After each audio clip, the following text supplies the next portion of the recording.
Yeah, sure. First of all, let's start by congratulating Buzz and Brenda on the start of their season. I got my basketball varsity shoot-around shirt on today in honor of the start of basketball. And again, congrats to Buzz, who has become a great supporter of mine, and Brenda as well for the consistency that they've continued to show and she has shown over the years. Um, Thanks for joining us as you guys usually do. As we get ready for the final third of our season, I'll give you the police report. Typically, I always tell you that if you have the ability to read, you can obtain knowledge. And so if you look at the Indiana stat sheet, anybody that can read will have the knowledge. So I'll read the police report from the game. Offense didn't take advantage of opportunities in the first half when defense gave us advantageous positions. Defense, and started the second half when offense scored a touchdown to give us some momentum. Defense didn't get the necessary stop there in the middle eight, which would have allowed us to maybe maintain some momentum. The defensive drive where they matched our score started with a terrible kick. The kick line, I think their drive start was at the 38-yard line. So all three phases didn't play in sync. And that typically happens. I think our margin of error was 22%. I always come in here talk about playing clean football on offense. Margin of error is 22%. That means 22% of the plays we ran on offense had a self-inflicted wound. We had 5 turnovers. We led the nation in turnovers. So I chalked that up to, again, one of those games that we didn't protect the ball the way we traditionally had shown we could. And then defense, we gave up 400 yards rushing. That's the police report. That's knowledge. Here's wisdom. Knowledge is when you can break it down and say, hey, here's what went wrong. All right, here's the wisdom that we've gained from it.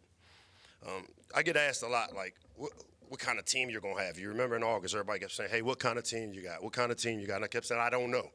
And I said at that point, I didn't really need to know, and that when we found out it would be how we faced adversity. That's when I would know. And we're on a 4-game losing streak. We lost 3 games by 10 points or less. And then we lost to the number 2 team in the country, a really good team, a veteran team. A veteran team that has a bunch of redshirt seniors, juniors, talented players that have played a lot of football. And I think if you look at the way the game played out, we have little margin of error for how we win with the inexperienced team because we're not young anymore. We're just inexperienced. And when you look at the things that showed up, it's easy for me to say, let's dismiss it. So here's who we are as a team. We are one relentless team. And when I always use this word relentless, sometimes I think of a physical chase where you literally are chasing something down. Well, I was taught, and I always say leadership is having a positive impact on others. And I was taught by my young quarterback the other day because he had a positive impact on me by something he said to you guys that at the end of his press conference where he basically told a story about Job and patience and that he's going to relentlessly. And this team, if you look at the way this team is built, and it was built intentionally for this time.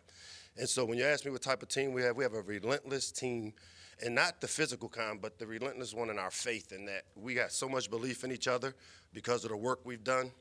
A win this weekend against Rutgers will give us 5 wins. 5 wins is 1 more than we had a year ago. That's called progress, a little slow progress. A win this week against Rutgers gives us a 2nd conference win.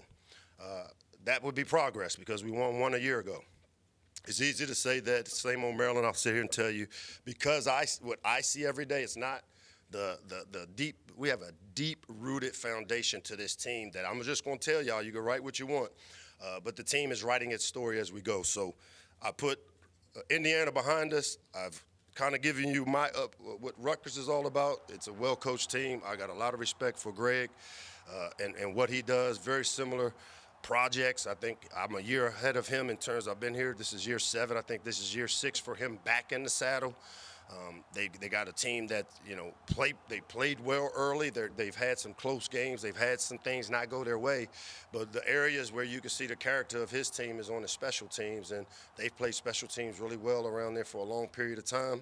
They have a veteran quarterback who's played a lot of football, transferred from Minnesota, did a great job there for PJ, and I expect him to, again, how he goes, they'll go. And then on the defensive side of the ball, they have enough players on that side.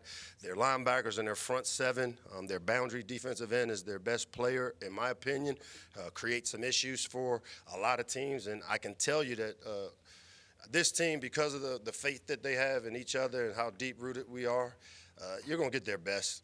I'll coach better this week. I obviously didn't do a great job last week coaching. We'll play better this week, and obviously we didn't play very well. So our captains this week going into this game, Alan Haran will lead us on offense. Ian Thomas will be our defensive captain. And then we got Darius Grimes, a walk-on local player who has really made an impact on our special teams. He'll serve as our special teams captain. With that, I'll open up to whatever questions I didn't answer in my long dialogue. Yeah, Mike, you know, when you go into the season wanting to contend for a Big Ten championship and kind of circumstances have changed with 4 games left, how do you kind of recalibrate what the goals are? I know it's one game at a time, but, you know, time is running out to get to a bowl game, to get all that kind of those things that you want to get checked off. Yeah, our goal didn't have a number on it. We said our goal was to elevate the program.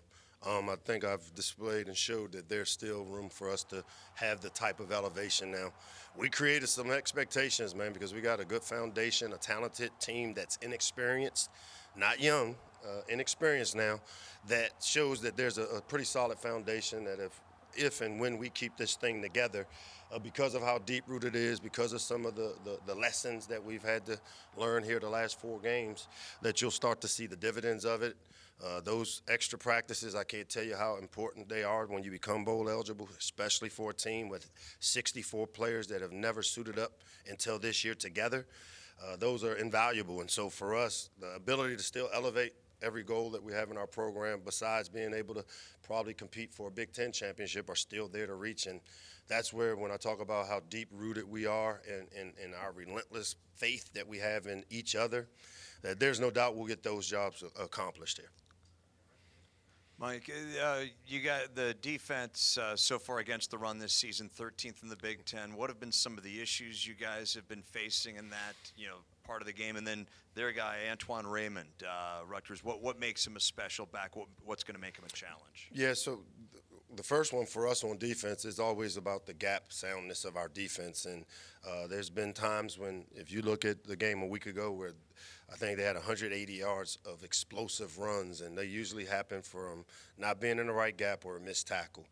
We had 17 missed tackles again last week after cleaning it up the week before. I told you each week we're going to be plugging holes and fixing things with an inexperienced team that doesn't. The consistency is always the toughest part to show up with a young team, an inexperienced team, as I should say. And so the goal is to get it more consistent, and that's where, for me, as the leader of this thing, I got to continue to push buttons, figure out how I can get the more consistent play out of us on the run side of it, and we got to run the ball better on offense. So maybe it's a byproduct of us not being very good when we face each other in practice, of being able to run the ball on offense. So we're work in progress in both those areas, but we'll get them done. We'll get them accomplished. And the basketball cliche, the rack is a tough place to play, but on the football field, you guys have won, I think, 5 of 6 up there. How encouraging is it to go on the road where this program has had success recently? Yeah, I think, again, when you start doing that comparison, you find yourself in a little trouble, because we'll be defined by what we do this week. This team with 64 new players has nothing to do with the 4 of the last 5 or 5 of the last 6. We'll be defined by the present, in terms of what we do and how we prepare this next few days. And I expect us, a week ago, I expected, because of how we prepared, to have the success that I thought we would have. Didn't happen, but guess what? Because of the relentless faith I have in this team and that they have in what we're doing, we'll get the work in this week. We'll take this team up to compete against a Rutgers team that represents this year's version of their team, and then we'll try to play our best. Hey, Mike. What's up, G? Good to see you. You've spoken about the relentlessness of this team and how this team is different. Can you speak a little bit to what you're seeing in the locker room, or some of the guys that are making themselves heard, especially among a young roster, to give you that confidence that it is different? I think they'll be coming up here following me. I think they're better served to answer those questions. I think if you look across the board, any of the things that show this team, and whether it's our social media team that puts stuff out, the faith is all around this program, and we got strong leadership in the locker room, whether it's a young new player coming in, having a positive impact. I told you leadership doesn't have time stamps. Accountability is horizontal, and like I said, I learned a lot from that young quarterback, just in the faith of, you can have everything going and then have them taken away. But you just got to remain diligent in the faith that I have in them and they have in us and what we're doing. And then the good things, you'll be restored. And I expect that. That's what. Just check this team out, man. And you guys on the offensive side, at the bottom of the league in third down conversions and time of possession. I know in previous seasons, a lot of that you've spoken of connected to making that third and manageable, winning first and second down. How can you change that, even if it necessarily isn't with the running attack, but how can you guys get better yardage on first and second to make those that's manageable? the key. And I mean, it's a matter of, again, continuing to understand. And, when you put the tape on and there's opportunities where there's 4 yards available, and now it's a matter of getting either the right guys in there or getting to the right place to make sure that we take advantage. I mean, there's so many opportunities when you watch the tape to show where there are opportunities for this team to be able to be successful on P and 10, first and 10. Those are the down and distances that make you good on third down, and our efficiency just has not been what it needs to be. I can tell you it starts with how can we run the ball, because if you can take pressure off of the young quarterback, the inexperienced quarterback, feeling like he has to do everything himself. And sometimes that's the extra yardage. And we say, hey, the run game is the running back and O-line. Well, maybe sometimes it's the receiver not digging out the safety who's making the hit for 5 yards. And instead of the RPO being on there, we need to go make the block. So I always ask, when a thing doesn't work in our offense, is it personnel driven?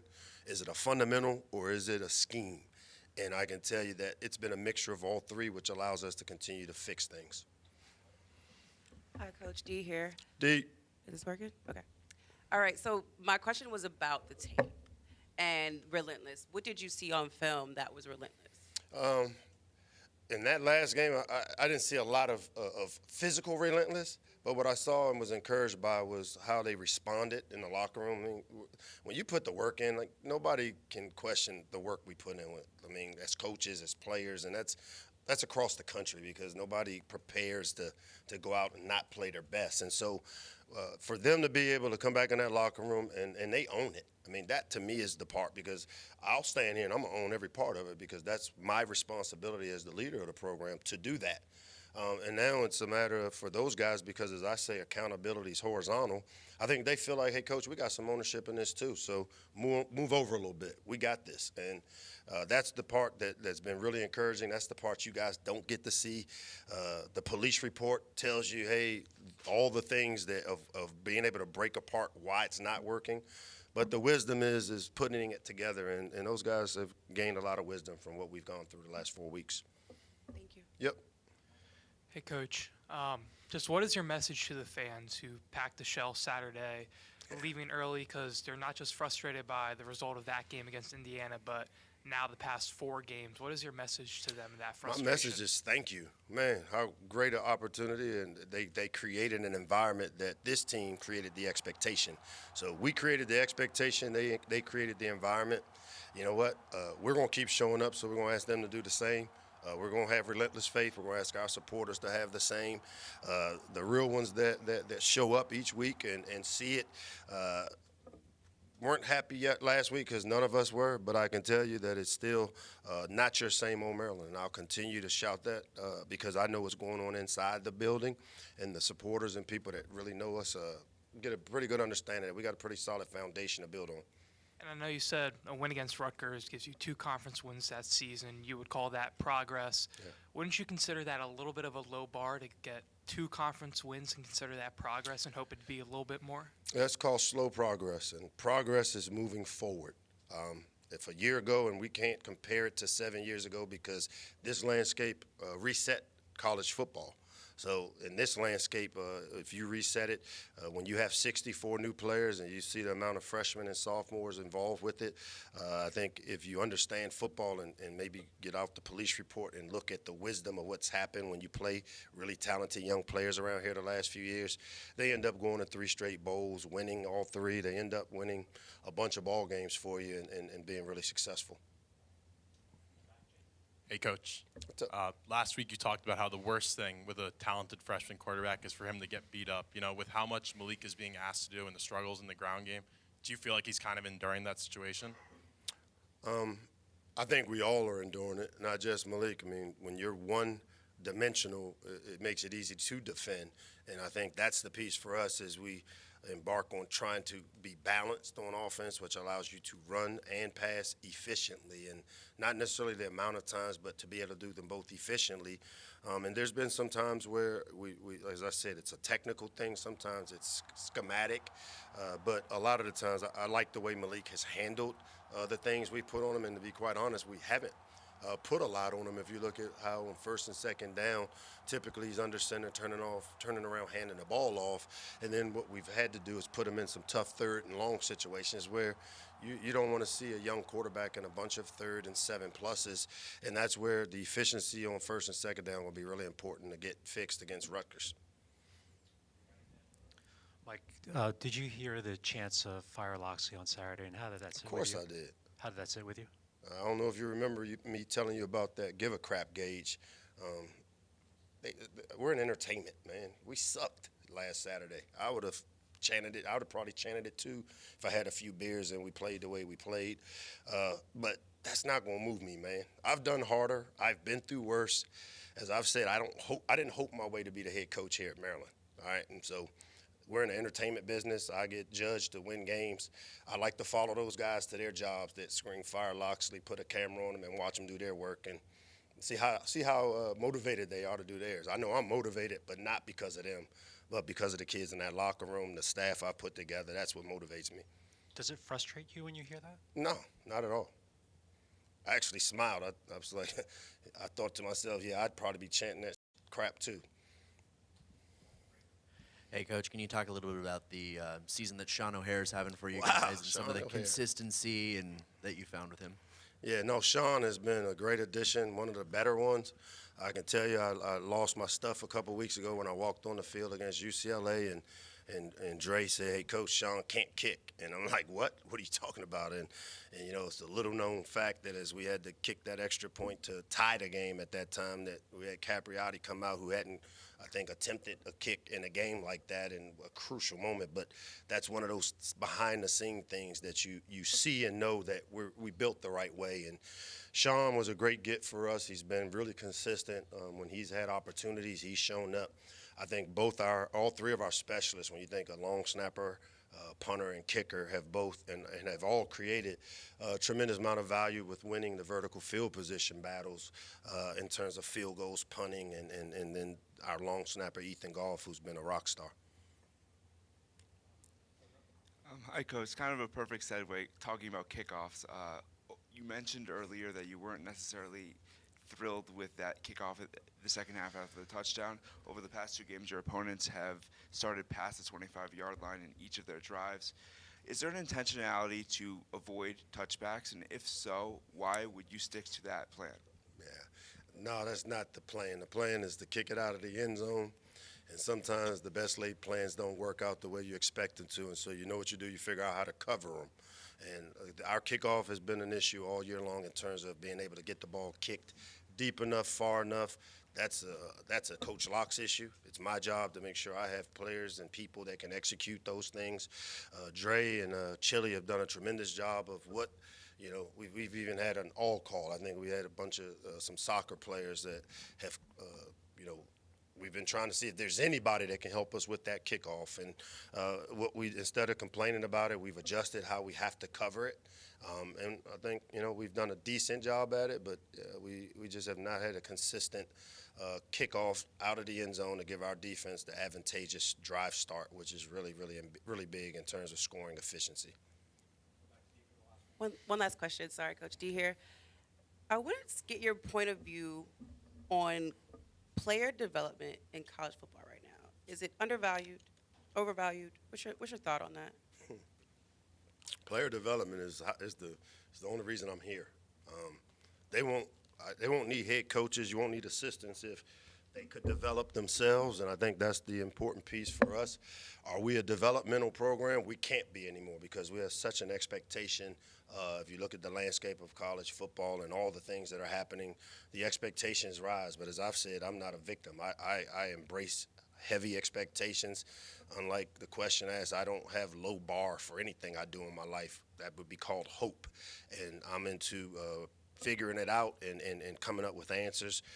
So development is really, really important. If you look across the country, you see coaches really working to take new players and grow them as fast as they can. And to me, that's been the biggest challenge from a leadership standpoint that I've had to face is how do I grow them up faster than the 2-3 year process that it has taken. And, you know, you do it by leading from the heart, making sure that you provide the necessary resources mentally, physically, intelligently, and then surround these kids with the type of coaches that can expedite their ability to create value. So long story short, development is still important. Thanks.